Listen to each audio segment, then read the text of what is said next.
Со обвинување за тоа кој води црна кампања, кој се занимава со ниски страсти, напади и конструкции, течат предизборните карвани на двете најголеми партии, ВМРО ДПМН и СДСМ. Мицкоски од Кавадарци ги обвини социјалдемократите дека во отсуство на идеи се служат со негативна реторика.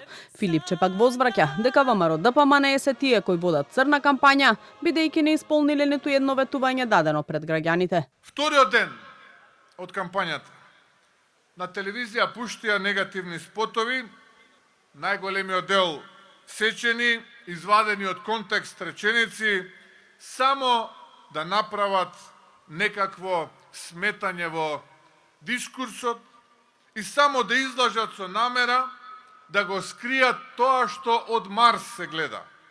Дека СДСМ не се менува и дека е во тотална безидејност. Го слушам вчера, повторно тие нивни напади, конструкции, измислени приказни, Дубај, авиони, станови, камиони и така натаму. И, окей, јасно е, човекот нема што да каже, нема ниту една исполнета ветување, нема ниту еден проект со кој што може да се повали и посегнува по тоа.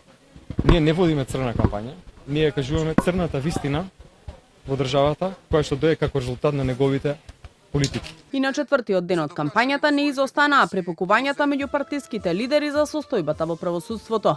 Мицкоски најавува смена на суди и обвинители по локалните. Филипче обвинува дека власта се бори за партизирано судство, а не за суштински реформи. Кабелот му беше виновен за тоа што 15 невини пациенти го загубија својот живот.